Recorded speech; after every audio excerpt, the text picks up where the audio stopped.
session ini jadi session yang satu sisi aja, kayak aku ngomong panjang lebar.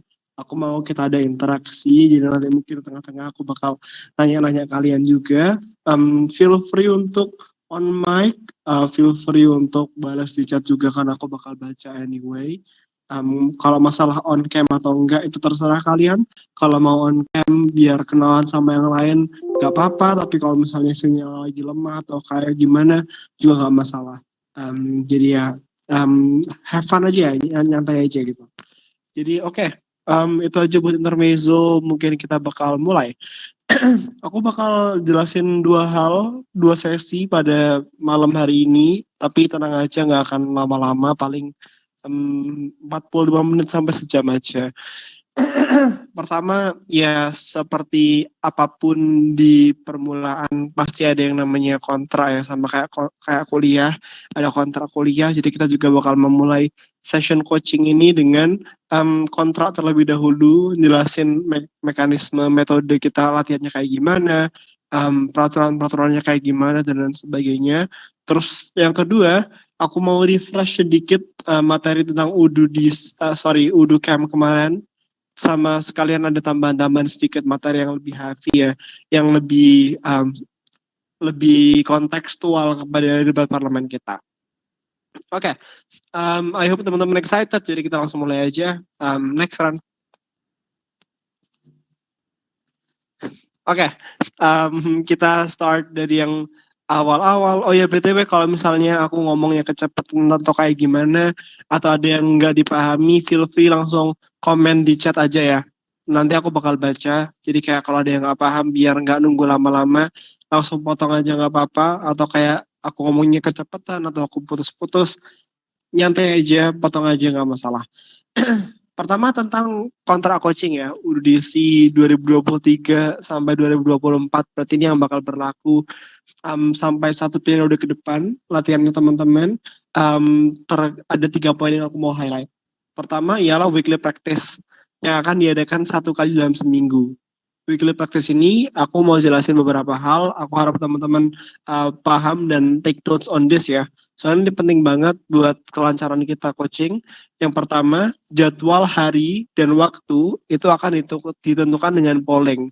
Tapi ini bukan polling tiap minggu ya teman-teman. Jadi habis ini, benar-benar habis meeting ini, nanti bakal ada polling lagi yang kita buat untuk memfikskan harinya. Jadi kayak misalnya nanti polling terbanyak di hari Rabu, berarti nanti tiap minggu bakal di start di hari Rabu, sampai seterusnya. Dan jadwal tersebut hanya akan ganti kalau misalnya ada kondisi mendesak atau kondisi mendadak. Tapi kalau nggak ada kondisi-kondisi mendadak, kita bakal fixkan sesuai dengan hasil polling habis meeting ini. Itu yang pertama. Yang kedua, mekanisme latihan kita itu kita bakal selang-seling antara materi dan juga praktek debat. Jadi biar teman-teman nggak bosan dan burn out ya, kayak kalau materi terus pasti teman-teman kayak, wah kapan nih kita coba debat langsung gitu kan, lawan teman kita sendiri gitu, penasaran gitu kan, pengen nyoba praktek langsung. Jadi nggak usah worry, kita bakal selang-seling, dan nanti kalau misalnya ada perubahan, misalnya jadwalnya praktek tapi kita isi materi, itu nanti bakal kita informasikan lebih lanjut. Tapi kalau berjalan dengan normal-normal saja, berarti harusnya selang-seling antara materi dan juga praktek. Kayak gitu. Terus poin ketiga, durasi latihan kita kalau normal, ini karena perdana sebenarnya nggak akan sampai selama itu, tapi kalau normal kurang lebih 2 jam dihitung saat latihan dimulai. Berarti aku harap teman-teman be punctual ya, datang tepat waktu, jangan terlambat, supaya nggak molor-molor banget. Jadi kayak misal nanti kita udah polling terus kayak semuanya sepakat misalnya mulai jam 4 gitu. Jadi biar nggak molor-molor, aku mohon teman-teman kalau online jam 4 TET datang, kalau offline mungkin nanti bakal ada toleransi waktu untuk mobilisasi dan lain sebagainya. Tapi ya intinya sebisa mungkin jangan sampai molor supaya nanti berakhirnya juga nggak molor, kayak gitu aja sih. Terus poin selanjutnya, nanti bakal ada form yang kita kirim tiap minggunya untuk izin. Jadi kalau teman-teman ngerasa kayak, oh minggu ini aku nggak bisa ikut latihan nih, atau kayak gimana, bakal ada form yang teman-teman bisa isi. pada tiap hari Senin atau awal minggu lah pokoknya. Tapi kalau misalnya latihan kita hari Senin, berarti kita kirimnya kayak hari Selasanya gitu ya, kayak Selasa minggu lalunya, supaya izinnya lebih jauh-jauh hari gitu loh. Nah, izin ini pastiin jangan di abuse ya. Izin tuh harus ada alasan yang jelas, harus ada ya keterangannya lah, kayak izinnya kenapa. Karena ya kalau izinnya cuman gara-gara apa gitu ya, misalnya kayak izin karena tugas lagi banyak, kayak ya aku rasa kita semua punya tugas masing-masing, kita semua punya jadwal kita masing-masing, jadi sebisa mungkin kalau emang nggak semendesak itu, mohon teman-teman jangan izin ya. Apalagi kalau online gitu loh, seenggaknya datang mendengarkan nggak apa-apa, karena aku rasa tuh sangat-sangat izin ngedate, jangan ya. Kayak siapa aja tuh izin ngedate, certain someone di masa lalu. Tapi ya udah. Anyway, jangan izin kalau emang nggak benar-benar mendesak. Nah, batas toleransi untuk izin teman-teman itu 2 kali dalam sebulan. Karena kan sebulan kita cuma 4 kali pertemuan ya, 4 minggu dalam sebulan kira-kira. Jadi batasnya 2 kali. Kalau misalnya ada kondisi mendesak, terus kayak teman-teman harus izin lebih dari 2 kali, maka bakal kita cariin jalan tengahnya. Kayak jalan tengah itu dalam artian kayak ya mungkin ada tugas mengganti, buat mengganti presensi teman-teman waktu latihan, atau mungkin teman-teman bakal disuruh ngerangkum materi yang dikirimin dari PPT, terus nanti mungkin bakal dikasih pokoknya pengganti aja lah supaya teman-teman nggak ketinggalan sama yang lainnya.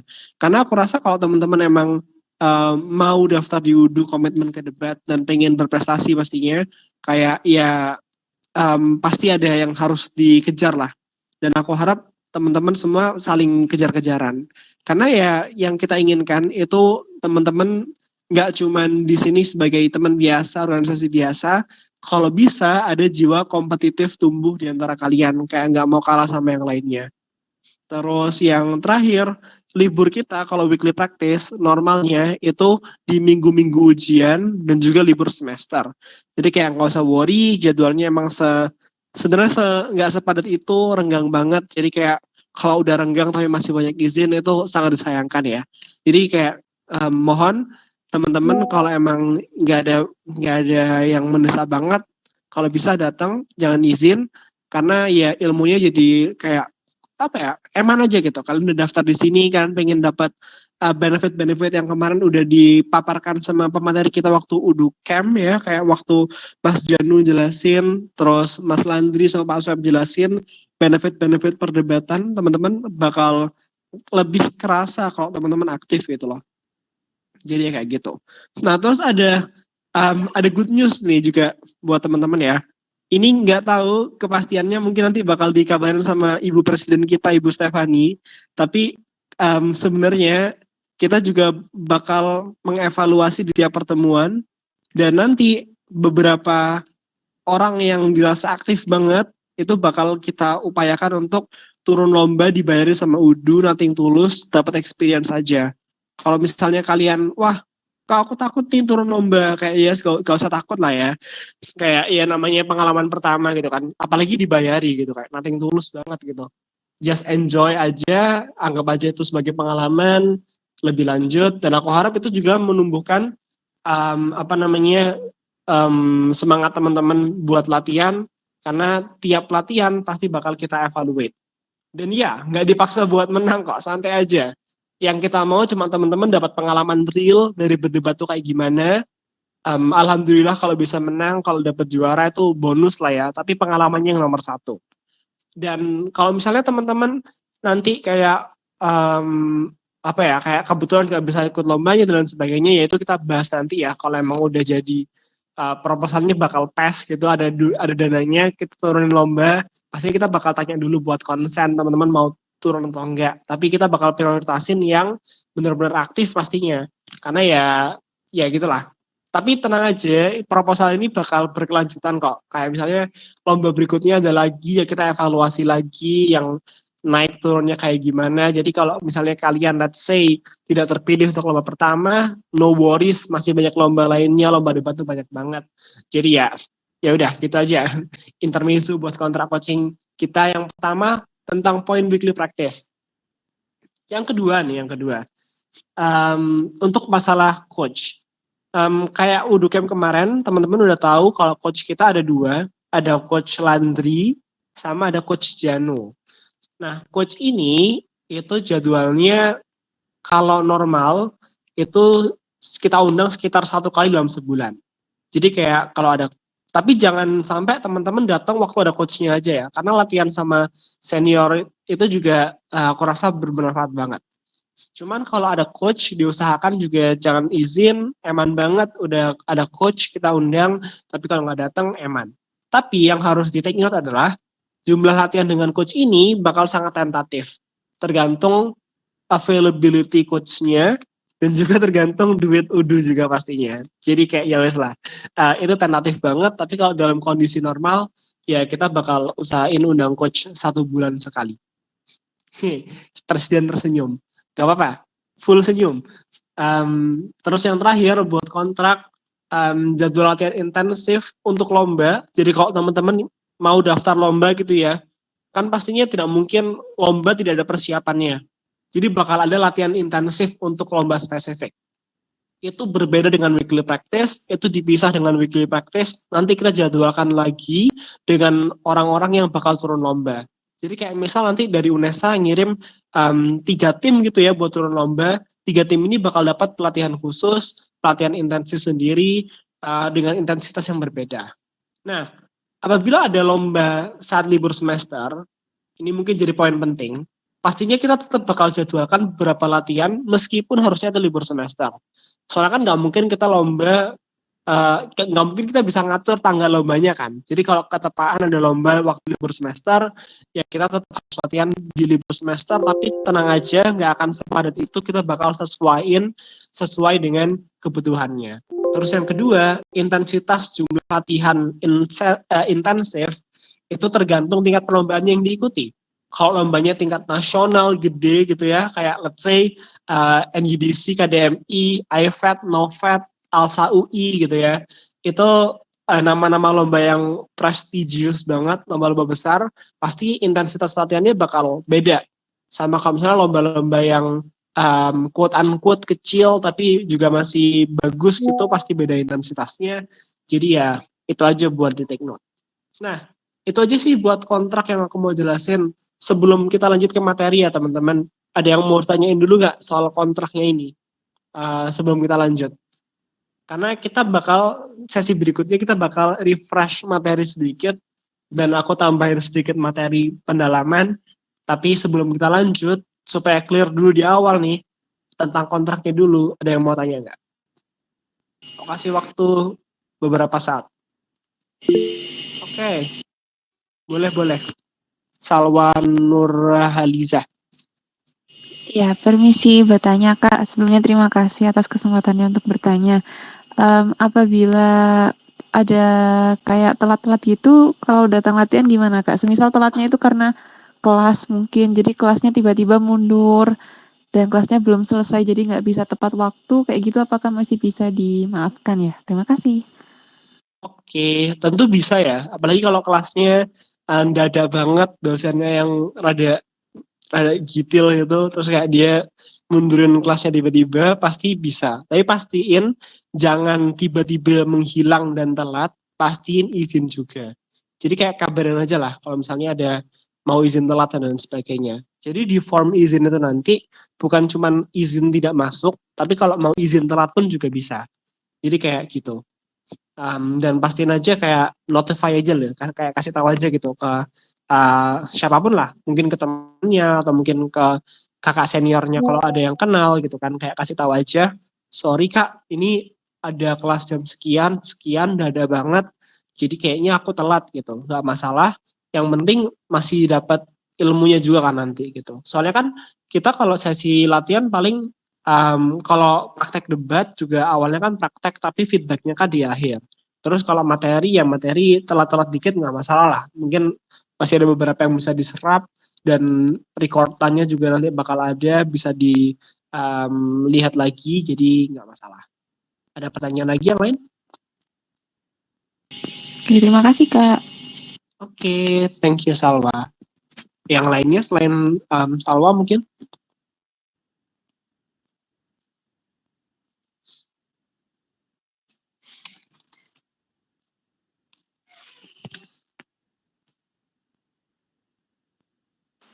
Kasih reaction dong kalau udah clear. Ya, kalau udah clear, boleh react. Oh, ada yang resign tadi. Natural, di resign. Mungkin mau nanya atau gimana?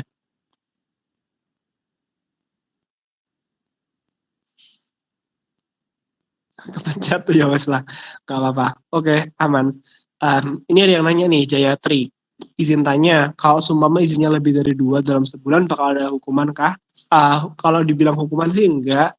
Tapi yang tadi ya, yang udah aku jelasin, kalau lebih dari 2 nanti kita bakal cari di jalan tengah.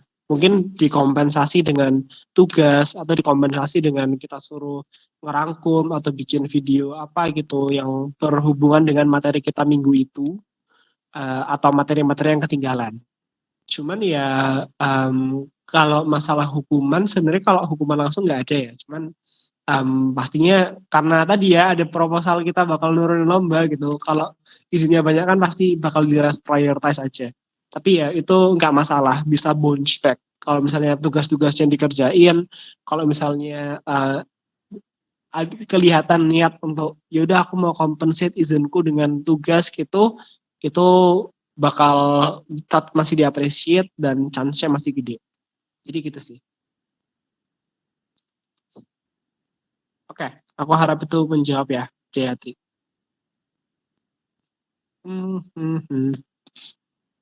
Ayo guys, yang lain. Ada yang nanya nggak? Aku kasih waktu sekitar 1 menitan deh.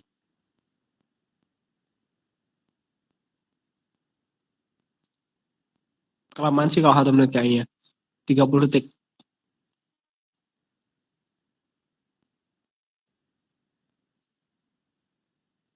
Going once, going twice, going 3 times.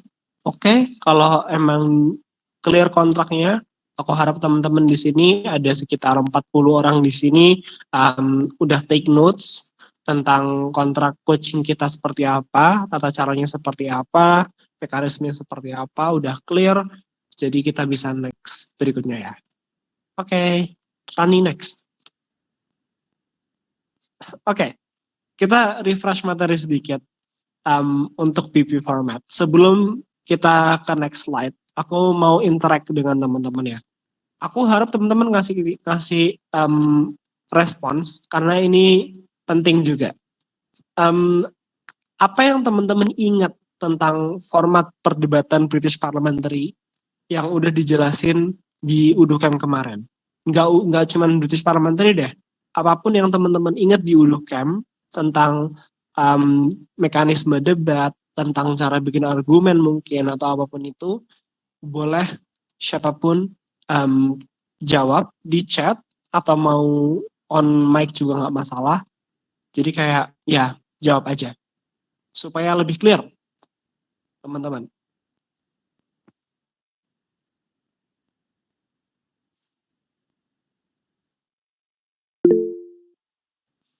Oke, ada Ilman Raisan, Ilman Mubarok, boleh on mic. Baik Kak, terima kasih yang izin menjawab. Yang saya ingat dalam UDUCAM kemarin, yaitu adalah cara membuat argumentasi menggunakan AREL dan juga setup dari membuat argumentasi baik di sisi positif ataupun di sisi negatif. Terima kasih. Oke, benar. Itu buat struktur ya berarti dari Ilman ya. Struktur dari kita bikin argumen di debat parlemen, kita harus pakai AREL to assertion, reasoning, example atau evidence, dan juga link back. Itu benar banget. Dan bikin setup di positif negatif, itu benar, ada setupnya. Dan ya buat review aja, refresh sedikit. Setup itu kan isinya kayak background, stance, dan lain sebagainya gitu ya. Jadi teman-teman harus benar-benar pegang itu karena itu bakal kepake terus di setiap perdebatan. mau itu debat parlemen, debat non parlemen pun aku rasa juga kepake, waktu presentasi di kelas pun aku rasa juga kepake, jadi teman-teman dapat ilmunya. Terus ini ada dari Nafila Hanum. Nafila bilang debat British Parliamentary itu satu tim berisi 2 orang, di mana tiap tim saling berlawanan. Bener sih itu satu tim isinya 2 orang. Tapi apalagi nih yang lebih spesifik deh, yang lebih teknis mungkin, atau mungkin yang teman-teman ingat gitu dari Uducamp kemarin, apapun boleh.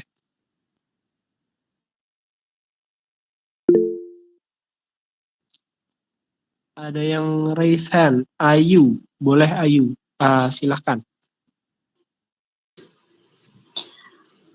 Izin menjawab Kak, jadi kemarin saat Uducamp kita diajari tentang debate system yang British Parliamentary, di mana di dalamnya ada 2 speakers, dan speaker itu satunya akan melakukan opening dan satunya akan closing dengan 7 minutes substantive speech. Misalnya satu tim adalah tim pemerintah atau tim yang pro untuk opening, dan satu tim misalnya tim kontra untuk closing half debates. Seperti itu, Kak. Oke, itu benar tentang teknisnya, tapi aku sedikit klarifikasi ya. Jadi di British Parliamentary Debate, satu ruangan dalam satu chamber nih ya, satu kali berdebat, itu bakal ada 4 tim. Sorry, 4 tim. Di mana 2 tim ini bakal menjadi tim opening, yang masing-masing timnya berisi 2 orang. Berarti sudah ada 4 orang di debat opening, dan juga 2 tim lagi, 4 orang lagi yang jadi closing. Dan masing-masing opening dan closing itu punya tim pro-nya sendiri dan punya tim kontranya sendiri. Nanti kita bakal ada sih di next slide biar lebih refresh lagi ya tentang sistematikanya. Tapi nggak apa-apa, tadi jawabannya Ayu benar banget. Yang lain mungkin sebelum kita lanjut, aku kasih waktu 2 menit lagi deh buat yang ada respons dari teman-teman. Apapun yang diingat boleh. Apapun itu wes, random.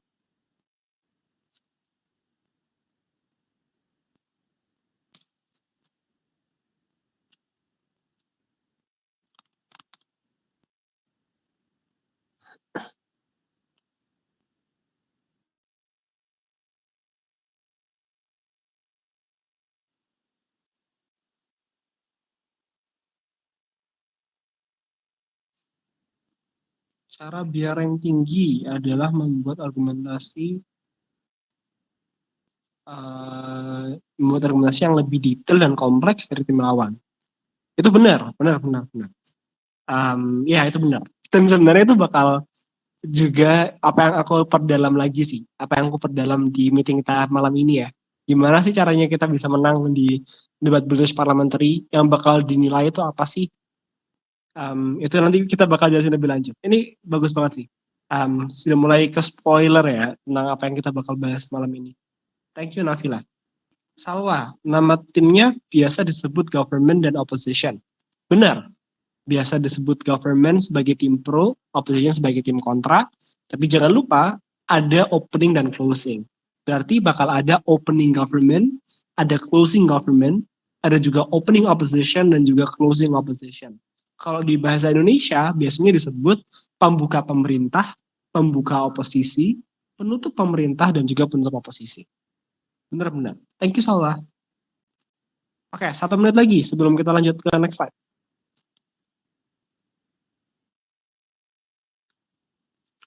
Oke, nggak jadi, udah 19.45 ternyata. Biar nggak kemalaman, kita next slide aja. Next slide. Ini yang tadi ya, British Parliament.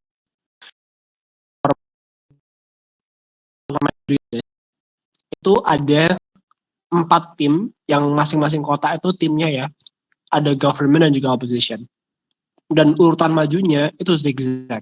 Dari pembicara pertama opening government, atau yang biasa kita sebut prime minister. Pembicara pertama opening opposition, atau yang biasa kita sebut leader of opposition.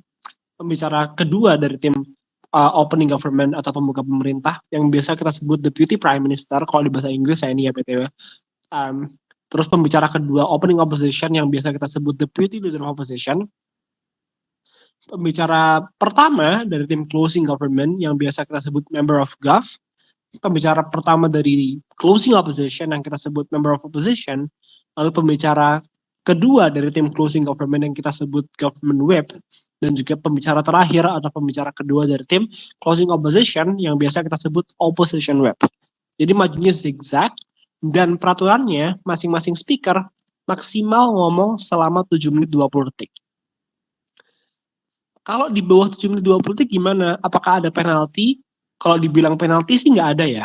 Tapi pastinya kalau kita ngomong di bawah 7 menit 20 detik dan 7 menit 20 detik pas, ada perbedaan rasio waktu kita menjelaskan, dan rasio waktu tersebut juga mengartikan bahwa kalau kita 7 menit 20 detik, kita bisa jadi lebih lengkap kan penjelasannya. Dan kelengkapan itulah yang bakal menjadi nilai tambah. Tapi kalau misalnya 7 menit 20 detik ngomongnya bulat muter-muter, sebenarnya sama aja. Jadi teman-teman gak usah khawatir kalau nanti praktek debat ya. Karena kan aku udah bilang tuh tadi, kita bakal selang-seling antara materi dan juga praktek. Jadi waktu praktek nanti, kalau teman-teman ragu kayak, wah aku gak bisa nih ngomong 7 menit 20 detik, gak apa-apa, gak masalah. Karena di debat parlemen British, yang dinilai itu konten kalian. Kalau kontennya bisa bagus, meskipun gak 720, itu bakal masih diapresiasi oleh Dewan Juri, bakal masih dianggap sebagai poin yang jelas. Tapi pastinya kalau 720, konten bagus kalian bisa dielaborasi lebih lanjut, bisa didetailkan lebih lanjut lagi, dan itulah yang membuat poinnya jadi lebih maksimal. Kayak gitu ya. Oke, kita next aja biar nggak kemalaman. Kalau ada pertanyaan nanti di akhir aja ya. Nah, ini yang harus perlu diingat terus. Ini beberapa hal yang tadi udah kalian sebut juga. 1, peraturan general. Ada 3 hal. Waktu pidato itu maksimal 7 menit 20 detik. Tadi aku udah sebutin. Yang kedua, di British Parliamentary Debate, kalau teman-teman tadi mungkin belum ada yang nyebut ini, tapi ini penting banget. Waktu buat menyusun kasus itu cuma 15 menit kalau di British Parliamentary Debate. Jadi waktu latihan nanti, besok-besok kalau kita praktik debat, sama. Kita bakal 15 menit waktu untuk menyusun kasus. Supaya apa? Supaya teman-teman kebiasa. Awalnya emang susah banget tuh, 15 menit mikir kasus yang panjang tentang sebuah mosi. Tapi lama-lama pasti bisa kok. Terus yang ketiga, mosi atau tema perdebatan itu impromptu. Impromptu dalam arti kata akan dikasih tahu hari itu juga. Jadi nggak ada tuh lomba yang ngasih tahu temanya kemarinnya misalnya atau 1 minggu sebelumnya. Itu nggak ada kalau di British Parliamentary Debate. Ada sih beberapa yang namanya itu prepared motion. Tapi sama aja pada akhirnya lomba-lomba biasa dan generik pada umumnya, mosi itu bakal dikasih tahu waktu hari H, bener-bener 15 menit sebelum perdebatan mulai gitu. Dan kalian cuma punya waktu 15 menit untuk menyusun semuanya dari nol. Itu yang penting harus diketahui. Terus yang kedua, peran dalam BP. Ada tim opening, ada tim closing. Kayak yang tadi udah ada yang nyebut ya. Tapi yang harus dicatat adalah tim opening dan tim closing, meskipun mereka sama-sama tim government atau tim pemerintah, ataupun mereka sama-sama tim opposition, tapi mereka tetap musuh. Mereka bukan sekutu, mereka bukan teman. Landasan argumennya mungkin bakal mirip-mirip karena mereka di kubu yang sama, kubu pemerintah dan juga kubu oposisi. Tapi penilaiannya bakal berbeda dan kemenangannya juga akan berbeda. Jadi di British Parliamentary Debate, tadi udah ada yang juga nyebut juga, nggak ada menang dan kalah. Adanya ranking. Ranking 1 sampai 4. Jadi kalian kalau mau rankingnya bagus, itu harus punya konten yang paling bagus di antara tim lainnya. Konten yang paling detail di antara tim yang lainnya. Jadi kalau misalnya kalian jadi closing, terus ada opening kalian, meskipun sama-sama satu kubu tim pro atau tim government, kalian harus bisa melebihi mereka supaya ranking kalian di atas mereka. Seperti itu. Nah, terus yang ketiga, aspek penilaian.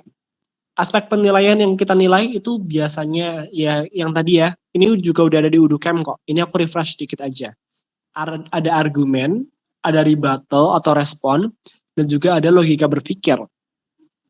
argumen, aku ingat kemarin udah sempat disentuh sama Mas Janu kalau nggak salah ya, waktu day one Udu Camp, tentang logika berpikir juga udah disentuh, kayak gimana cara kita berpikir dalam perdebatan, dan itu bakal jadi penilaian utama. Jadi kita tidak memperdulikan tentang, oh ngomongmu bagus atau enggak, bahasa yang kamu pakai bagus atau enggak, diksi yang kamu pakai, diksi-diksi yang elit atau bukan.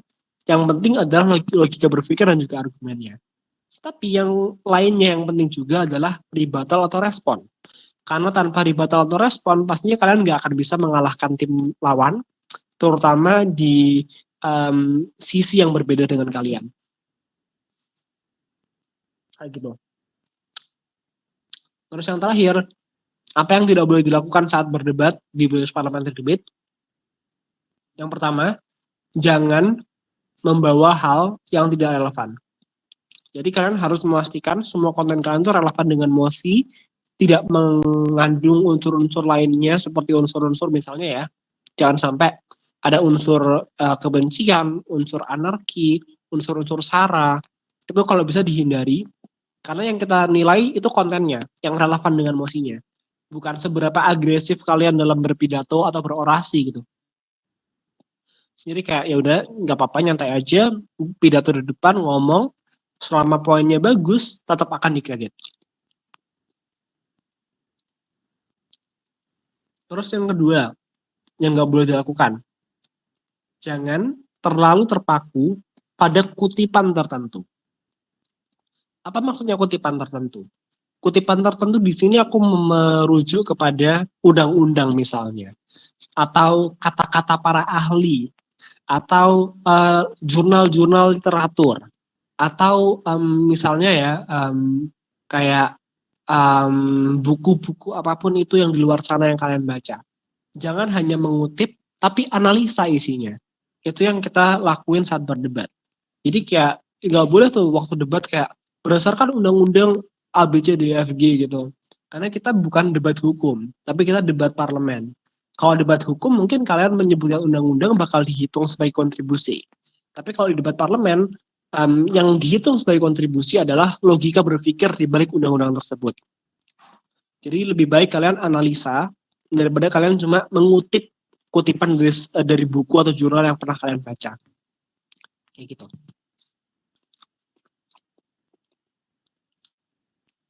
Oke, next one. Nah, jadi udah refresh nih ya, udah refresh tentang materi-materi UDUCAM. Karena 4 poin besar tadi yang di halaman berikutnya, itu sebenarnya udah dijelasin di UDUCAM. Cuman sekarang, pertanyaan terbesarnya, gimana sih cara kita menang? Apa sih yang dinilai sama dewan juri gitu loh? Yang dinilai sama dewan juri itu bukan banyakan data, bukan lancar-lancaran ngomong, dan juga bukan sekedar lempar-lemparan opini. Tapi ada metrik-metrik atau variabel-variabel tertentu yang sudah di-set, diatur dalam debating manual, yang kita merujuk kepada manual dari WUDC atau World University Debating Championship. Itu merupakan perlombaan sekaligus komunitas debat satu dunia, jadi nggak peduli dari negara manapun, kita memegang satu aturan yang sama dan satu guideline atau jalur penilaian yang sama. Itulah yang harus kita ketahui sebagai seorang debater kalau emang mau turun ke competitive debating atau debat yang berkompetisi dengan orang lain. Tapi kalau teman-teman sekedar tahu pun nggak masalah, karena aku rasa mengetahui penilaian ini juga berpengaruh banget kok ke kehidupan sehari-hari. Mungkin nanti bikin PowerPoint, nanti bikin laporan, itu juga bakal berpengaruh. Karena aku sendiri juga kemarin bikin laporan magang juga pakai struktur debat gitu. Jadi kayak ya itu bakal sangat berpengaruh lah, bakal bagus banget buat teman-teman. Oke, next. Ada 4 hal yang bakal aku jelasin malam ini, jadi nggak akan lama-lama sih sebenarnya. Tapi di slide pertama, itu adalah beban pembuktian atau burdens. Beban pembuktian atau burdens di manual WUDC itu dibagi menjadi 2. Yang pertama adalah beban mosi atau burden that are implied by the motion, atau yang kedua beban logika atau self-implied burden. Nah, kayak gimana sih bentuknya? Nah, kalau beban mosi itu adalah pertanyaan tentang apakah argumen yang kita bawa itu sudah memenuhi konteks yang diinginkan oleh emosinya atau belum. Sebagai contoh singkat aja, kalau misalnya kalian dikasih mosi, Dewan ini percaya bahwa pendidikan menengah seharusnya fokus kepada soft skill daripada hard skill. Gambar ya, mosinya ya. Pendidikan menengah itu berarti SMP dan juga SMA. Fokus kepada soft skill berarti lebih ke kayak interaksi sosial, soft skill kayak cara dia sopan santun dan sebagainya, soft skill pada dasarnya ya. Daripada hard skill, kayak skill-skill mereka mungkin dalam pelajaran eksak atau kepintaran mereka, scoring dan lain sebagainya. Jadi mosinya seperti itu. Pendidikan menengah itu harus fokus ke yang mana, soft skill atau hard skill. Nah, beban mosi atau burden that is implied by the motion itu di mana kita sebagai debater harus menjelaskan argumen dan juga karakteristik yang terfokus kepada pendidikan menengah saja, bukan di luar pendidikan menengah atau pendidikan secara menyeluruh. Berarti semua argumen itu harus dalam konteks SMP dan juga SMA, bukan dalam konteks SD, bukan dalam konteks kuliah, apalagi dalam konteks edukasi-edukasi lainnya seperti kayak kurikulum dan lain sebagainya. Ataupun kayak karakteristik ya, misalnya karakteristik siswa gitu. Kalian mau menggambarkan karakter siswanya seperti apa. Berarti karakter siswa yang digambarkan juga karakter siswa SMP dan juga SMA. Bukan karakter siswa seperti mahasiswa atau anak yang masih SD, masih TK gitu ya. Jadi kayak fokusnya ke situ semua. Dan semua argumen itu harus diputar balik atau dihubungkan dengan konteks sekolah menengah. Karena mosinya secara eksplisit bilang sekolah menengah. Contoh lainnya, misalnya ada konteks kayak sebagai Indonesia dan ini akan melakukan apa gitu. Berarti semua argumentasi harus diarahkan kepada konteks Indonesia saja, bukan ke negara lain. Tapi kalau misalnya konteksnya bilang di negara lain, misalnya sebagai Amerika Serikat, Dewan ini akan bla bla bla bla bla, berarti semua argumen harus dirujuk kepada karakteristik dari negara tersebut, Amerika Serikat, dan lain sebagainya. Simpelnya seperti itu. Nah, kalau beban logika atau self-implied burden adalah sebuah beban yang muncul ketika kalian ingin beropini. Sebuah beban yang muncul ketika kalian mau mengutarakan sebuah argumen. Bagaimana argumentasi kalian itu dapat termanifestasi di dunia nyata? Faktor-faktor apa aja sih yang bakal mempengaruhinya? Contoh, di mosi yang sama tentang Dewan ini percaya pendidikan menengah harus fokus ke soft skill daripada hard skill. Kalau misalnya kita mau berbicara tentang, kalau misalnya kita fokus ke soft skill, itu akan berpengaruh kepada nanti kalau kita cari kerja, kita bakal lebih mudah untuk diterima, dan lain sebagainya di masa depan, gitu misalnya. Kita mau argue seperti itu. Kita mau bikin argumen seperti itu. Maka, yang harus dibuktikan, dan yang menjadi beban logika kita adalah, emang proses mencari kerja itu seperti apa sih? Dan apa sih yang dicari oleh perusahaan gitu kan? Kayak perusahaan tuh nyarinya orang yang kayak gimana sih? Kenapa butuhnya ke soft skill? Kenapa nggak ke hard skill? Emang soft skill ngajarin apa? Hard skill ngajarin apa? Bedanya di mana? Dan kenapa perusahaan nyarinya soft skillnya? Kayak gitu. Jadi semua itu merupakan variabel-variabel yang dapat membuktikan bahwa argumentasi kalian itu benar adanya. Karena kalian mencoba untuk berargumentasi bahwa soft skill dibutuhkan untuk proses pencarian kerja. Kalau kalian nggak bisa membuktikan beban logika itu sendiri, atau kalian tidak bisa membuktikan kelengkapan dari beban-beban yang muncul dari logika berpikir kalian, itu berarti antara argumen kalian kurang relevan, atau antara argumen kalian terlalu berat untuk dibuktikan. Yang berarti, kalau kalian tidak bisa membuktikan beban logika tersebut, bukan berarti logika kalian salah, tapi bisa jadi logika kalian kurang strategis aja kalau dibandingkan dengan logika lainnya. Kayak gitu. Jadi, agar argumentasi tersebut dapat dikatakan relevan, perlu ada perlu ada beban logika yang dijawab. Seperti itu. Aku harap itu clear. Nanti kalau ada pertanyaan di akhir aja ya, biar cepat. Next. Yang kedua nih yang penting. Ini sebenarnya penting banget yang nomor 2 ini. Dan aku rasa yang paling tidak umum di antara keempat poin yang bakal aku jelasin. Itu adalah distingsi atau pembeda. Distingsi atau pembeda ini yang aku maksud adalah setiap tim, setiap individu bahkan, harus menyatakan secara eksplisit atau secara langsung kepada Dewan Juri tentang apa sih yang menjadi fokus utama pembahasan timnya. Biasanya kalau di debat parlemen, kita sebut itu sebagai identitas kita atau identity kita sebagai tim. Jadi kalau misalnya teman-teman udah mulai penasaran sama debat, terus dengar-dengar video debat di YouTube, pasti ada kayak identitas kita di tim pembuka pemerintah adalah bla bla bla bla bla bla. Atau kalau bahasa Inggris, our identity in closing government misalnya adalah bla bla bla bla bla. Sorry. Kayak gitu. Jadi biasanya kita sebut distingsi itu sebagai identitas kita di tim. Kenapa identitas atau distingsi ini penting? Ialah karena dalam satu perdebatan, kan ada 4 tim ya dalam satu ruangan. Jadi kita harus membandingkan satu sama lain. Kalau misalnya di sudut pandang Dewan Juri nih, aku sebagai Dewan Juri misalnya, aku ngelihat perdebatan dan aku harus menentukan ranking 1 sampai 4. Kalau aku nggak tahu pembeda antara satu tim dengan yang lainnya, bakal sangat susah untuk membandingkan satu tim ini lebih bagus daripada yang lainnya. Makanya pembeda ini penting. Apa sih perbedaan antara satu tim dengan tim lainnya? Apa sih yang ingin mereka highlight di tim mereka? Apa sih yang pengen mereka bawa gitu loh? Apa sih yang pengen mereka buktikan? Itu menjadi identity atau distingsi kalian. Terus yang kedua kenapa ini penting? Ialah karena opening dan closing itu bermusuhan kayak yang aku bilang tadi. Apalagi kalau kalian jadi closing. Kalian jadi closing, opening kalian udah ngomong panjang lebar tentang argumentasi mereka.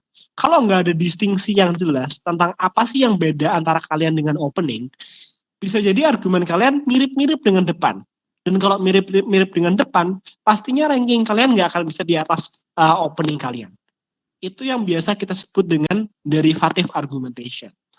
Derivative argumentation adalah sebuah istilah yang menjelaskan bahwa tim closing itu argumennya sama persis atau tidak jauh beda dengan openingnya, makanya yang harus dinilai lebih tinggi dan rankingnya lebih tinggi adalah openingnya. Kayak gitu. Makanya untuk menghindari tim kalian dicap sebagai derivatif atau dicap sebagai tim yang sama dengan openingnya, kalau kalian jadi closing terutama, kalian harus benar-benar pintar untuk membedakan. Bedanya apa sih? Misalnya kayak kalian bilang opening bawa A, B, C, D, F, G, tapi kita bakal bawa yang lain. Kita bawa Z misalnya. Kayak gitu. Terus yang ketiga, kenapa distingsi itu penting? Ialah karena jangkauan lingkup pembahasan mosi, terutama di debat British parliamentary, itu cenderung luas banget. Ada banyak poin pembahasan yang bisa kita elaborasi lebih lanjut dan kita bisa cabangkan yang dapat jadi bahasan spesifik dari setiap tim. Sebagai contoh, mosi yang sama. Dewan ini percaya bahwa sekolah menengah seharusnya memfokuskan atau memprioritaskan soft skill daripada hard skill. Lingkup pembahasannya yang paling gampang untuk dipikir, sementara ada 3. 1, potensi lingkungan belajar. Berarti kayak gimana sih lingkungan yang tercipta kalau misalnya fokusnya itu ke soft skill, apakah siswa bakal lebih nyaman misalnya, apakah mereka bakal lebih produktif gara-gara fokusnya ke soft skill, apakah mereka lebih enak eksplor diri mereka sendiri atau kayak gimana, itu kan lingkungan belajar. Terus yang kedua, bisa juga ngebahas tentang potensi proses mengajar antara guru dan siswa. Kayak apakah materinya bakal jauh lebih masuk, apakah siswanya bakal berkembang dengan lebih bagus, apakah gurunya lebih enak mengajar soft skill daripada hard skill, metode mengajarnya apakah lebih efektif, dan lain sebagainya. Yang ketiga, potensi masa depan, kayak yang tadi, potensi di pekerjaan misalnya, atau potensi di universitas, gimana cara kamu bisa adaptasi di universitas, dan lain sebagainya. Itu juga bisa jadi poin pembahasan. Dan gak cuma itu, banyak lainnya yang kalau kita pikir semakin banyak poin yang bercabang. Nah, berarti apa? Berarti setiap tim dapat mengambil fokus utama mereka, lalu mereka tekankan kenapa itu merupakan fokus yang paling penting, sehingga menjadi identitas yang kuat. Dalam British Parliamentary, argumen banyak tidak selalu bagus.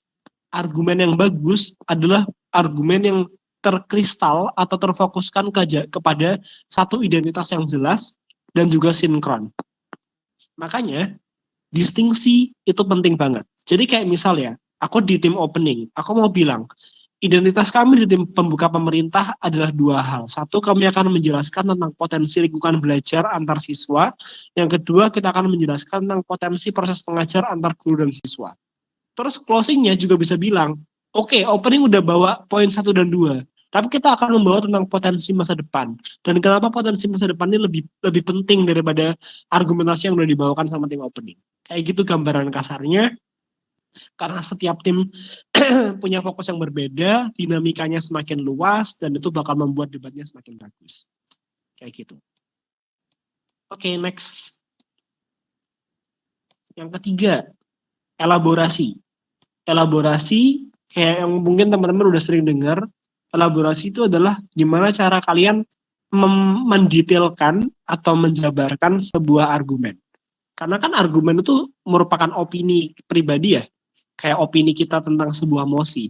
Dan kita nggak bisa memaksakan orang lain langsung paham dengan opini kita. Supaya orang lain paham dan percaya atau persuade, kayak ngikut lah sama logika kita perlu mengelaborasi logika tersebut supaya jadi sebuah kejelasan. Elaborasi itu bisa kita pisah jadi 4 poin, tapi nggak cuma terbatas ke 4 poin ini ya. Teman-teman bisa explore sendiri tentang gimana cara mendetailkan sebuah argumen. Bisa sebebas mungkin selama masih relevan, nggak masalah. Cuman secara garis besar ada 4. 1, karakterisasi aktor yang terlibat. Ini itu merupakan analisa yang detail tentang sifat dari suatu aktor tuh kayak gimana sih, yang mereka inginkan itu apa sih, bagaimana sih bentuk ideal mereka, dan lain sebagainya. Ini tuh bentuknya sama kayak gini. Misal tadi di slide sebelumnya, ada identitas atau distingsi poin tentang lingkungan belajar. Kalau lingkungan belajar, berarti aktor yang terkait adalah 1 siswa, 2 guru. Nah, kita karakterisasi siswa di sekolah menengah itu seperti apa? Apa yang mereka butuhkan? Kenapa yang mereka butuhkan itu soft skill dan bukan hard skill? Kenapa mereka lebih cocok untuk belajar soft skill? Kenapa hard skill belajarnya nanti aja di kuliah bukan di SMA atau SMP misalnya? Dan lain sebagainya. Itu adalah karakterisasi aktor yang detail dan elaboratif. Sama kayak guru. Kita misalnya mau bawa guru juga. Oke, karakter guru seperti apa? Apa yang mereka ajarkan ke siswa? Emang mereka, cara mereka ngajar tuh karakteristiknya seperti apa, fokusnya kemana, dan apakah itu menjadi lingkungan yang nyaman atau tidak untuk siswanya. Itu adalah sebuah karakterisasi yang terelaborate atau menjadi detail yang lengkap untuk memperkuat distingsi kalian atau identitas kalian. Yang kedua, kemungkinan terjadi dari suatu dampak. Kemungkinan terjadi ini maksudnya apa? Kalau di bahasa Inggrisnya artinya likelihood ya. Kayak likelihood dari sebuah argumen itu untuk terjadi atau muncul. Nah, ini tuh bisa dalam bentuk 1, analisa variabel yang akan mempengaruhi argumentasinya. Kayak misal tadi ya, argumen yang sama masalah lingkungan belajar. Emang variabel yang mempengaruhi lingkungan belajar itu apa sih? Misalnya variabel pertemanan, atau variabel komunikasi, atau variabel psikis dari siswanya misalnya, atau variabel mental dan lain sebagainya, yang kita akumulasikan jadi 1, membentuk sebuah likelihood atau kemungkinan terjadi dari suatu dampak. Karena kan kita mau menjelaskan, lingkungan belajar yang fokus kepada soft skill itu bakal lebih bagus untuk siswa. Berarti kita harus membuktikan kenapa bagus, apa yang membuat dia bagus. Apakah karena dia cocok dengan mentalitas siswanya, atau karena memang mereka cocok dengan kurikulum misalnya, atau karena apa. Itu adalah faktor-faktor yang aku maksud. Faktor yang mempengaruhi sebuah argumen untuk bisa terrealisasikan menjadi sebuah realita. Yang kedua, mungkin juga bisa dalam bentuk mekanisasi atau analisis cara kerja. Ini maksudnya kayak gimana? Maksudnya itu adalah penggambaran step by step, lebih ke penggambaran teknis gitu ya. Kayak misalnya Mosi yang tadi kembali lagi mau fokus ke soft skill. Emang cara fokus ke soft skill itu seperti apa gitu loh. Kayak yang diajarin nanti bakal apa aja. Apakah tentang sikap atau tentang seperti apa gitu kan. Yang bakal dibentuk, fokusnya itu dalam bentuk apa dan lain sebagainya. Itu adalah analisa mekanisme atau analisa cara kerja. Dan kita bisa hubungkan kenapa cara kerja tersebut membuktikan kalau argumentasi kita itu mungkin untuk terjadi atau likely to happen. Seperti itu.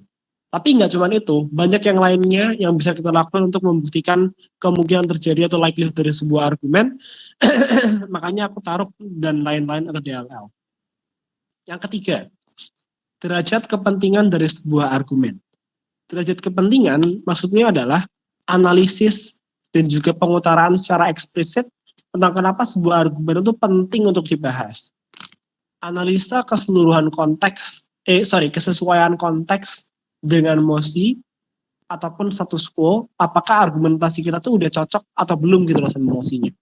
Kayak misalnya kita bilang ya tadi ya tentang identitas kita adalah tentang lingkungan belajar dan juga proses mengajar antara guru dan juga siswa. Nah, aku bisa bilang identitas ini tuh penting.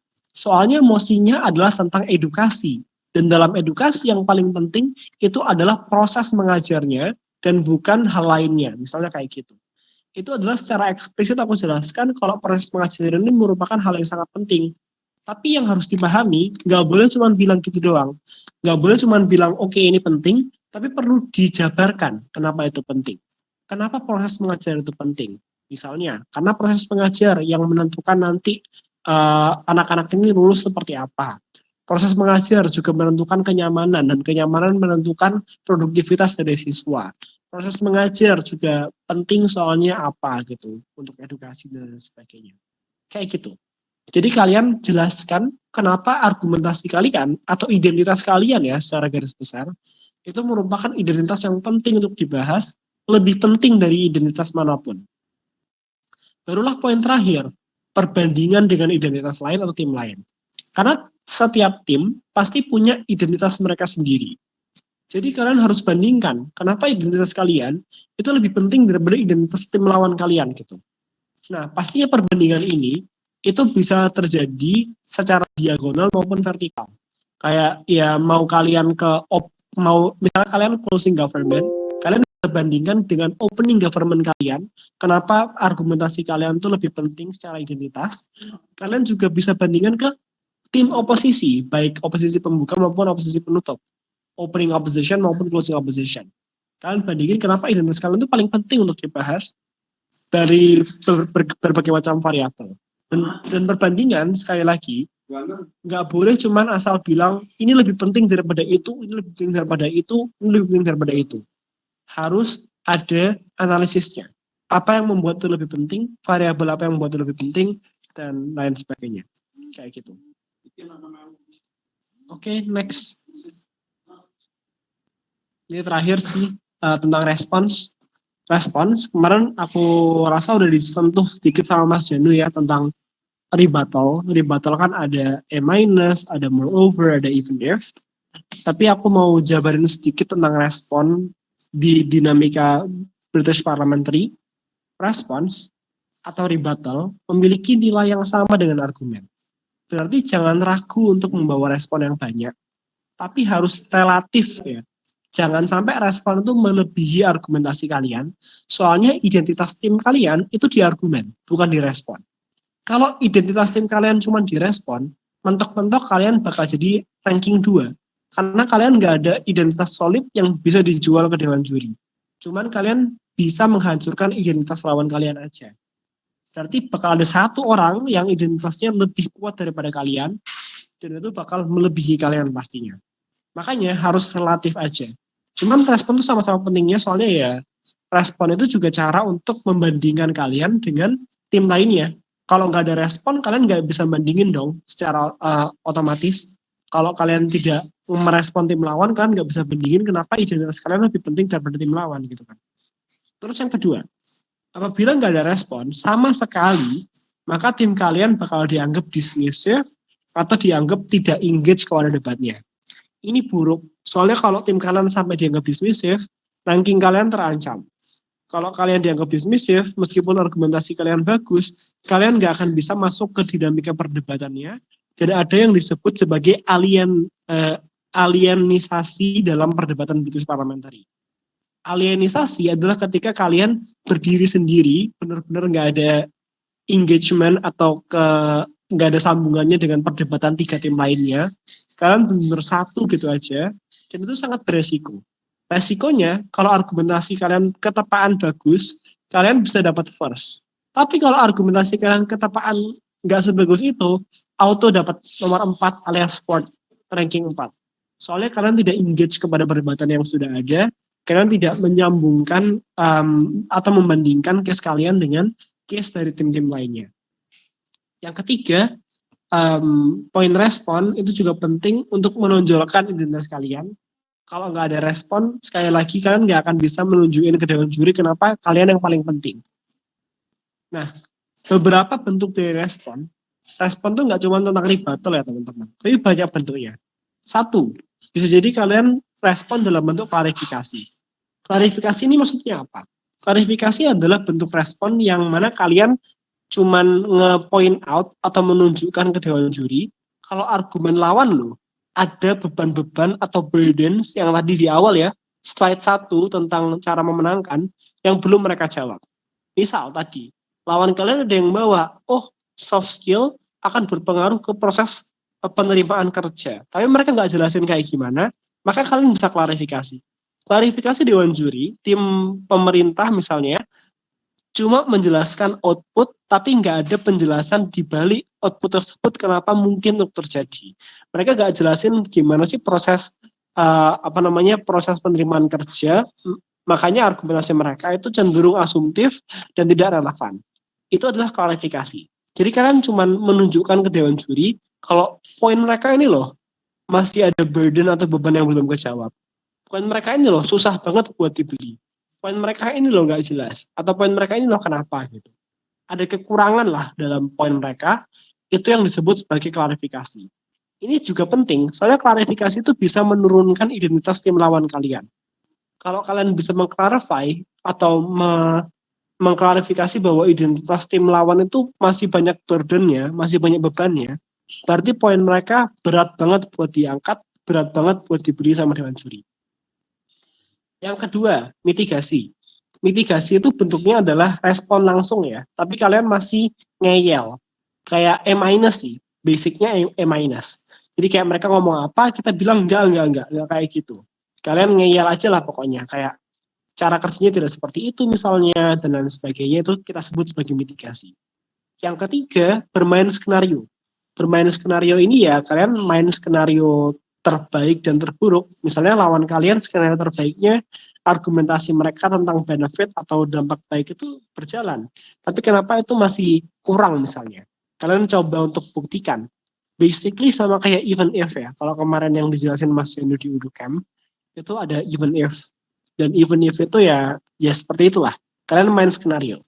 Skenario terbaik lawan, skenario terburuk kita, seperti apa cara kalian menghadapi skenario tersebut, itu juga termasuk respon atau engagement. Lalu yang terakhir adalah komparasi, sekali lagi, membandingkan. Membandingkan itu juga kita bisa sebut sebagai respon dan juga engagement, karena itu merupakan hal yang sangat penting. Kalau nggak ada respon, sekali lagi, susah banget tunjukin ke dewan juri, gimana sih tim kalian tuh menang. Jadi kalau disimpulin, dari perspektif juri nih ya, karena kebetulan aku juga sekarang lagi lumayan sering ngejuri. Sebagai dewan juri, aku nggak akan bisa ngebeli poin kalian kalau poin kalian itu tidak membuktikan beban-bebannya, dan kalau poin kalian itu tidak elaboratif, dan kalau poin kalian itu tidak didistingsi atau tidak dibedakan dengan poin-poin lainnya. Karena aku bakal bingung, ini bedanya dengan poin yang lain itu seperti apa? Ini pentingnya di mana gitu. Jadi kayak sebagai dewan juri aku perlu hal tersebut. Terutama kalau debatnya debat yang bagus. Di mana setiap tim punya identitas mereka sendiri-sendiri. Kalau nggak ada respon, kalau nggak ada elaborasi, akan susah untuk memenangkan tim kalian dibandingkan dengan tim lain yang punya elaborasi. Jadi elaborasi itu dan juga respon itu merupakan salah satu poin yang bisa memenangkan kalian di debat yang sangat ketat atau debat yang bagus. Seperti itu. Oke, next-nya udah slide terakhir sih. Next, Rani, sekian terima kasih, itu be continued di pertemuan berikutnya. Kalau ada yang mau ditanyain, bisa ditanyain, bisa resend, bisa ketik. Kalau nggak ada, ya sudah. Tapi ya itu yang aku jelasin buat malam ini, sedikit advance lebih lanjut tentang gimana cara kita menang dan strategi-strategi apa yang kita pakai. Tapi ya, kalau ada yang mau tanyain, monggo.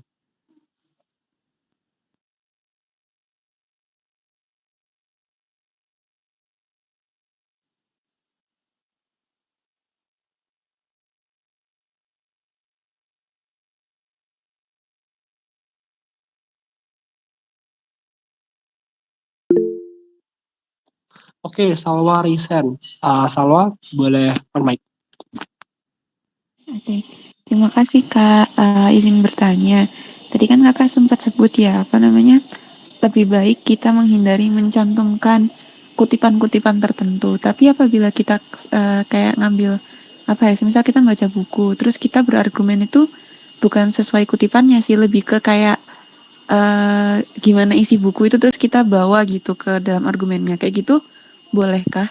Kalau kutipan kan mungkin hanya tertentu saja, tapi kalau kayak isi bukunya kita kayak kolaborasikan dengan argumen kita saat berdebat itu bolehkah? Terima kasih. Oke, terima kasih Salwa untuk pertanyaannya. Nah, kalau itu boleh atau enggak, jawabannya tergantung gimana cara kamu bawanya. Kalau kamu cuman asal ambil isi buku dan kamu tempel, itu sama saja dengan mengutip sih menurutku. Tapi kalau misalnya kamu menggunakan buku tersebut atau konten apapun lah yang kalian tahu, mungkin kalian tahu data-data tertentu, kalian gunakan cuman sebagai contoh yang memperkuat argumentasi kalian, tapi sebelumnya udah kalian jelaskan terlebih dahulu terkait logika berpikirnya, itu nggak apa-apa. Dan justru itu bagus. Nah, tapi sekali lagi, jangan cuman ambil data dari buku, terus kamu tempel jadi argumen, itu nggak seperti itu cara kerjanya. Jadi cara kerjanya adalah, kamu bikin argumennya dulu, kamu bikin baseline logikanya terlebih dahulu, lalu kalau ada contoh-contoh yang dapat mendukung logika tersebut, gunakan sebagai pendukung aja, support aja, bukan sebagai konten utamanya, kayak gitu. Apakah itu clear? Sangat jelas Kak. Terima kasih. Oke, sama-sama. Oke, terus yang kedua Ilman dulu ya, terus baru habis itu Jayatri. Ilman, monggo. Baik Kakak, terima kasih atas waktunya. Di sini saya ingin menanyakan terkait respon Kakak. Jadi bagaimana? Ini pernah saya alami juga. Jadi bagaimana jikalau kita telah membuat sebuah limitasi di dalam setup kita. Kita membuat limitasi, tetapi lawan kita tidak mengikuti limitasi tersebut, tetap keras kepala terhadap apa yang mereka bawa. Jadi jika seperti itu bagaimana Kakak? Terima kasih. Oke, itu pertanyaannya bagus sih. Jadi kalau misalnya kalian udah bikin limitasi nih ya. Nah, tapi sebelum itu, yang perlu aku luruskan adalah membuat limitasi itu juga memerlukan basis yang sedikit kompleks ya. Karena kita nggak bisa asal bikin limitasi kayak, oh debat ini hanya terjadi di negara Indonesia misalnya. Atau oh limitasinya ini cuma ke ABCDFG. Limitasi yang ada itu harus sesuai dengan konteks mosi atau beban mosi yang udah aku sebutin tadi di awal. Nah, tapi kalau misalnya kalian udah bikin limitasi nih, dan anggaplah limitasinya sudah sesuai dengan beban mosinya, tapi lawan kalian ngotot kayak, wah nggak kayak gitu, dan mereka mau main di dunia mereka sendiri. Nah, gimana sih cara kamu respon hal tersebut? Ada dua hal, dan ini dua-duanya bakal dinilai sama dewan juri. Satu, itu adalah kamu tetap harus mengklarifikasi ulang. Kayak kenapa limitasimu itu lebih benar dibandingkan limitasi lawan sesuai dengan mosi yang tertera. Jadi kalau kamu mau membuat limitasi dan lawan kalian kebetulan membuat limitasi lainnya yang baru, cara memenangkan limitasimu adalah dengan cara kamu menunjukin ke dewan juri, limitasiku ini lebih relevan kepada mosinya, sesuai dengan kata-kata dan kalimat yang ada di mosinya, daripada limitasi lawan, seperti itu. Nah, sebagai juri, aku bakal membandingkan limitasi mana yang lebih relevan dan limitasi mana yang dijelaskan dengan lebih baik. Soalnya aku sebagai dewan juri juga nggak bisa membeli mentah-mentah sebuah limitasi. Aku harus melihat apakah limitasi tersebut dijelaskan atau enggak dijelaskan. Kalau dijelaskan dan tapi musuhnya masih ngotot, terus kamu klarifikasi dengan penjelasan lain yang masih mendukung limitasi tersebut, dan kamu anggaplah berhasil nunjukin bahwa limitasinya itu sesuai dengan beban mosinya, maka itu nggak apa-apa. Tapi yang kedua, selain kamu mengklarifikasi limitasi lawan, kamu tetap harus mencoba setidaknya menyentuh argumen tersebut dan mengasumsikan kalau limitasi lawanmu itu yang memang anggaplah mereka yang benar gitu loh. Tapi nggak usah lama-lama, kayak nggak usah kamu makan waktu panjang-panjang di situ. Asalkan kamu main skenario aja lah. Kayak kamu anggap, oke, kita anggap limitasi lawan yang benar, tapi kenapa tim kita masih lebih bagus gitu misalnya. Kayak kamu bawa argumentasi yang mendukung sisimu, meskipun itu dengan limitasi lawanmu, itu bakal dihitung sebagai kredit yang lebih bagus. Tapi kalaupun yang kedua ini nggak ada, kalaupun main skenario ini nggak ada, selama kamu bisa menunjukkan kenapa limitasimu itu limitasi yang paling relevan, dan limitasimu itu limitasi yang paling benar di debatnya, itu kamu masih bisa dianggap sebagai responsif kok. Jadi nggak masalah, kayak gitu. Apakah itu menjawab?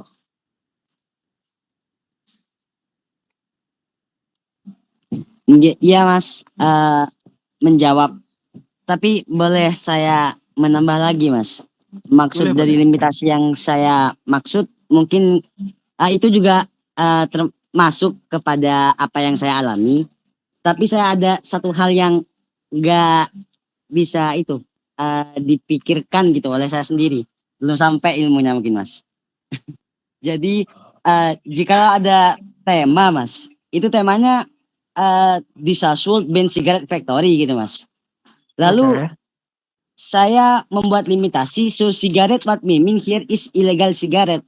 Tetapi si oponen tetap keras kepala untuk membawa sigaret ini bukan sigaret, tema ini bukan membahas sigaret ilegal, tetapi membahas sigaret biasa. Whereas first speakernya saya dari opening gitu. Tetapi mereka sebagai opening opposition tetap seperti itu gitu Mas. Gak mengikuti alur dari apa yang kita limit gitu dari pertama. Nah itu seperti apa Mas? Gimana? Nah, itu kalau misal opening oppositionnya menjelaskan dengan lebih baik kenapa cigarette yang relevan itu adalah cigarette biasa, bukan cigarette ilegal, maka mereka yang menang. Tapi kalau misalnya mereka tidak membuktikan hal tersebut, maka yang akan dinilai sama dewan juri itu ke kontennya aja sih, perbandingan konten. Karena jatuhnya rada deadlock atau tidak ketemu titik tengahnya lah, kayak gitu. Jadi kayak klarifikasi pun itu perlu dijelaskan kenapa klarifikasinya itu lebih relevan.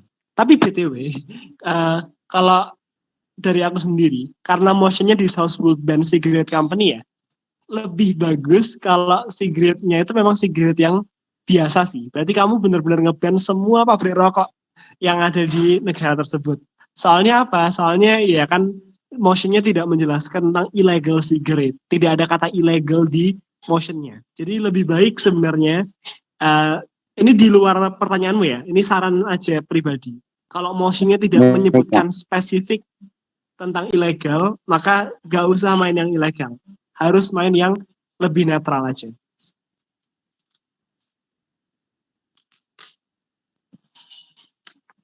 Terima kasih Kak atas jawabannya, sangat menjawab.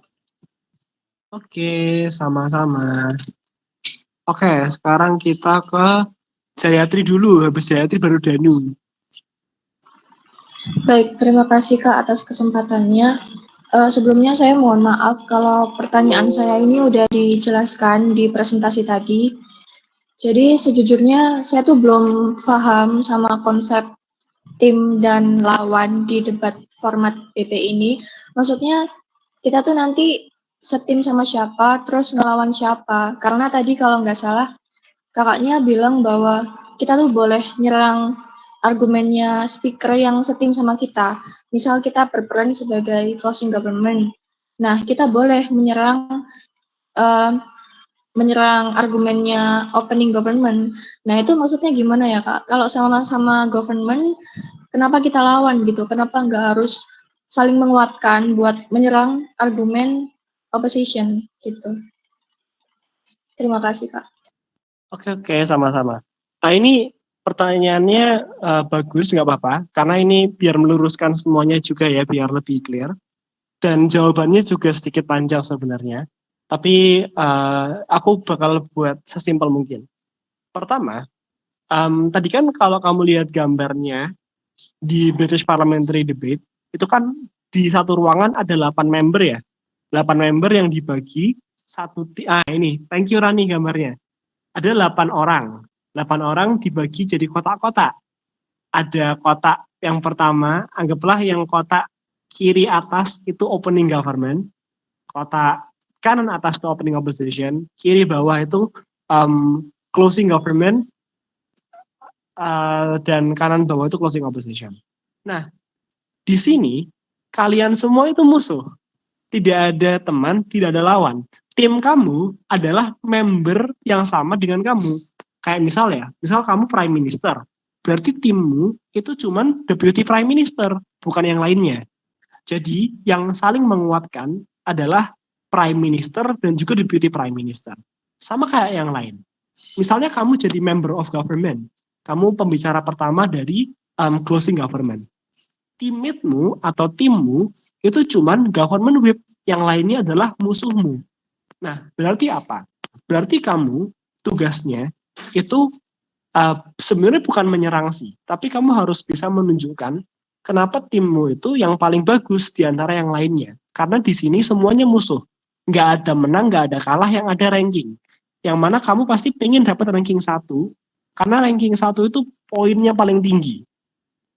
Dan kalau di perlombaan, ya yang juara 1 pasti yang ranking 1 paling banyak gitu loh. Kayak bukan ranking 1 paling banyak, tapi yang ranking 1 di grand final itu adalah juaranya. Seperti itu. Nah, berarti apa? Berarti kamu harus bisa membandingkan kasusmu dengan kasus ketiga tim lainnya. Karena teammate-mu cuma 1 orang, timmu itu cuma 1. Kayak ya sekali lagi ya, kalau kamu member of government berarti timmu cuma government whip. Kalau kamu leader of opposition, timmu cuma deputy leader of opposition.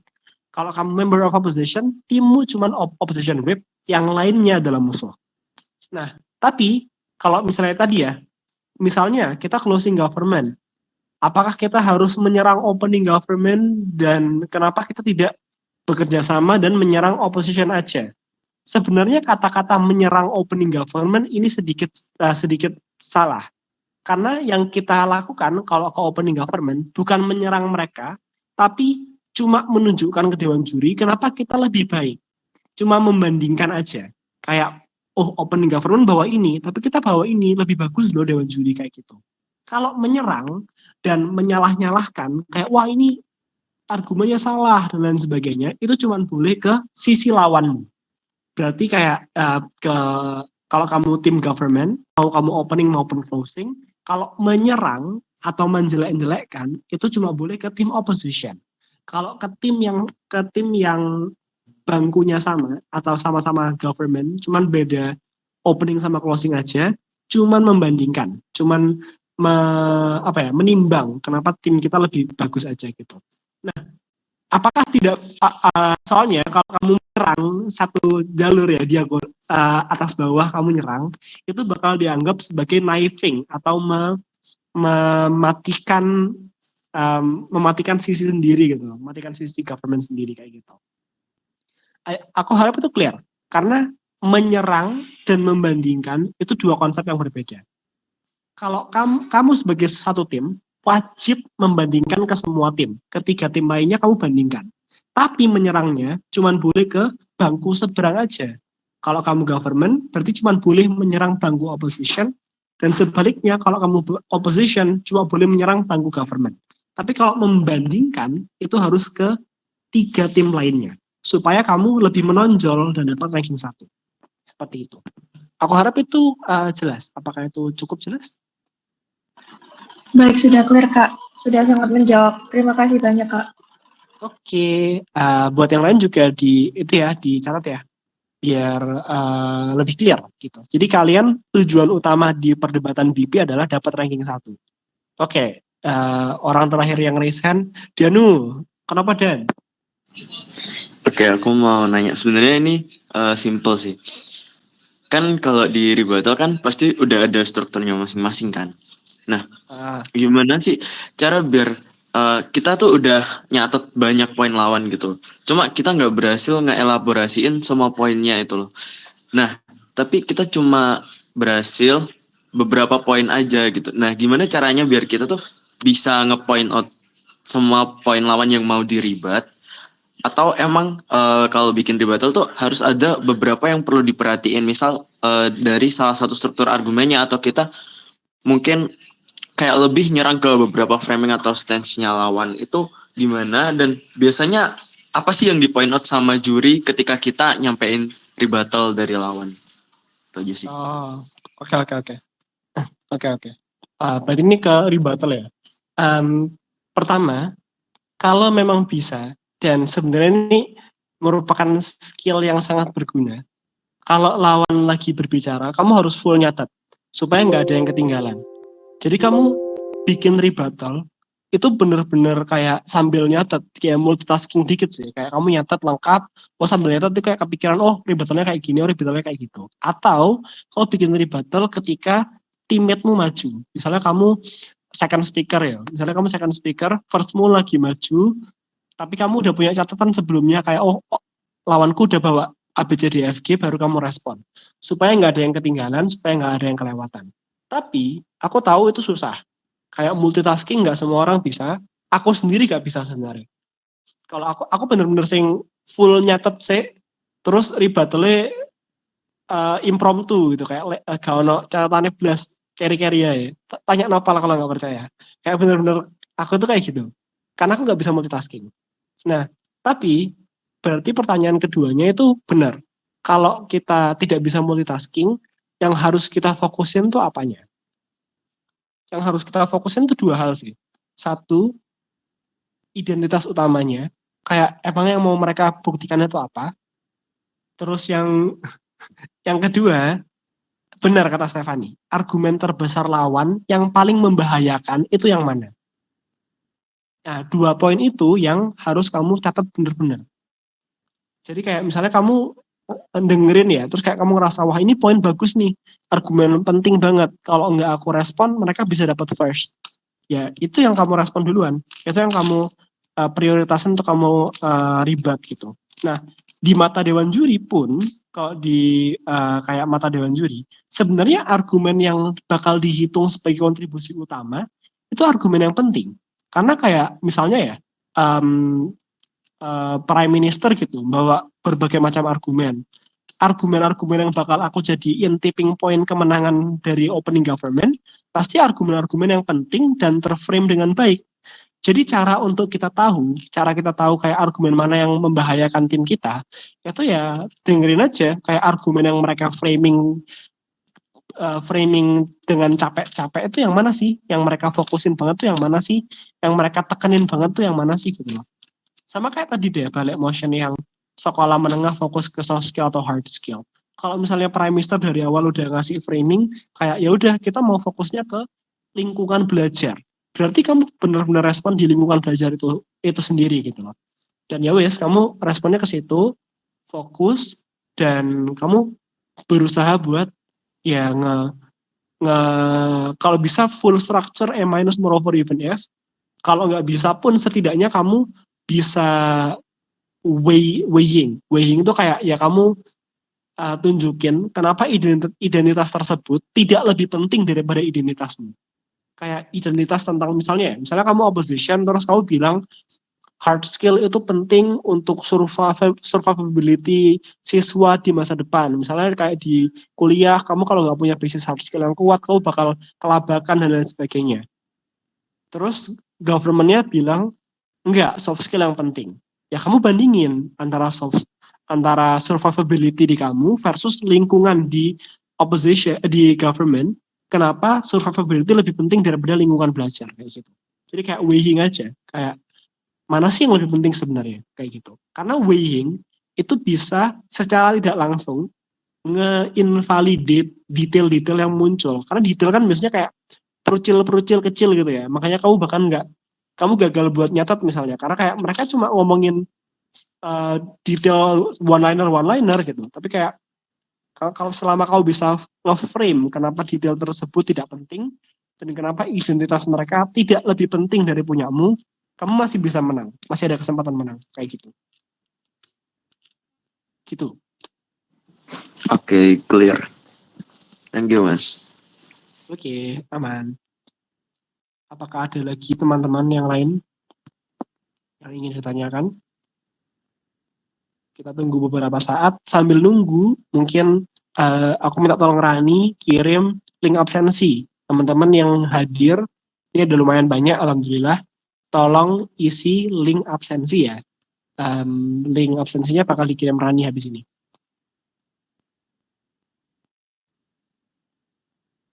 Sambil nunggu kalau ada yang mau tanya nggak apa-apa guys. Kita bisa open sampai 20.45 deh. Kita pasin 3 menit lagi. Perlu dokumentasi nggak, Steph?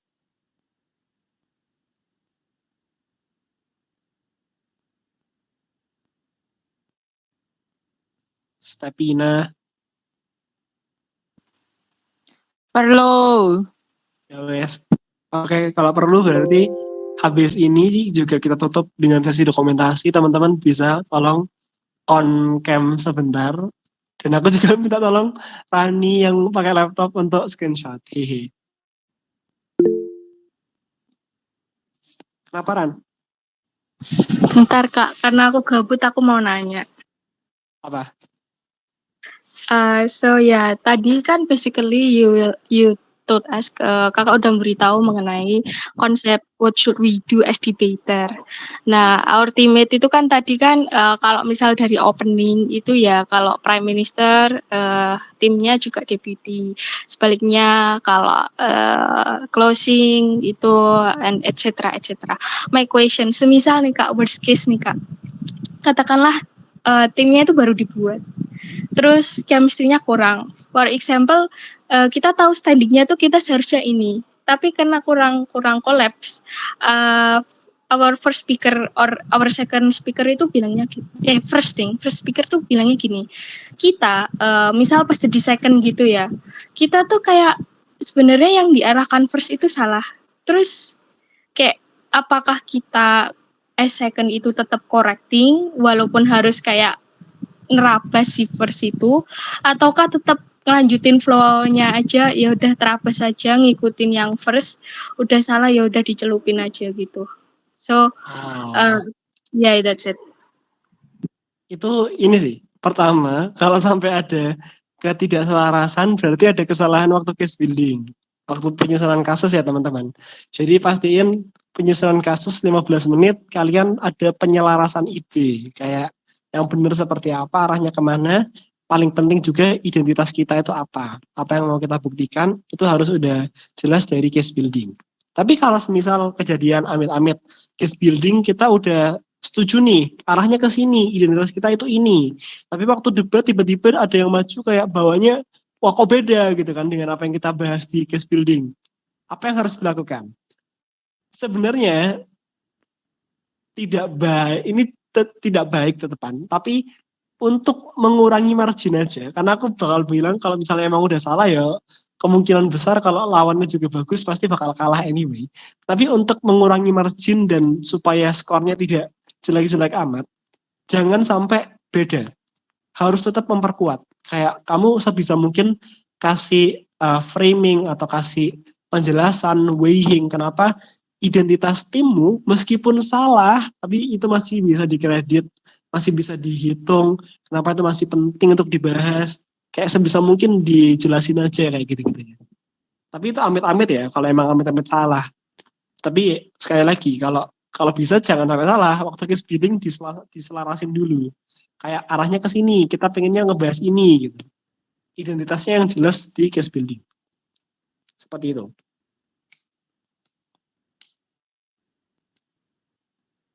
Tapi kalau apakah lebih baik ganti atau tetap celupin, ya celupin aja sekalian. Tapi buktiin kalau kesalahanmu itu sebenarnya masih bisa dihitung oleh dalam juri. Kayak gitu aja.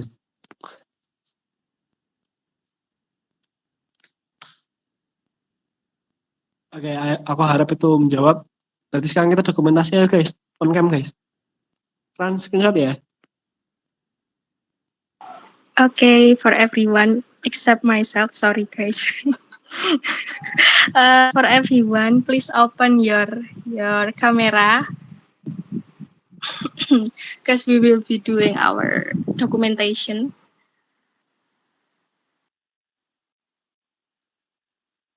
Okay, I will wait until 2048 buat everyone to open their camera.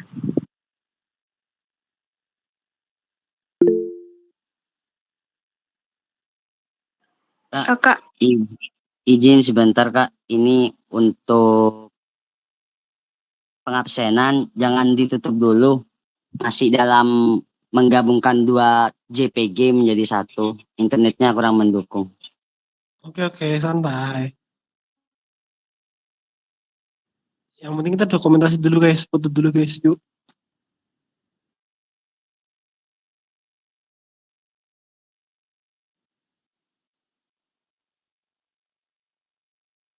Oke, hitungan.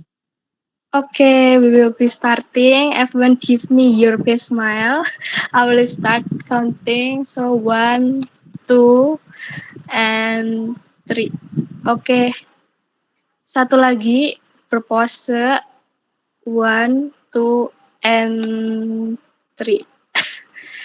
Okay, I think that's all. Thank you everyone for coming and have weekly practice. Oke, jangan lupa habis ini kita bakal polling ya buat penentuan hari fix ke depannya seperti apa. Jadi teman-teman harap isi pollingnya nanti bakal dibikin di grup. Ya itu aja. Semangat semua. Bye-bye. Selamat istirahat. Bye-bye. Thank you everyone. Thank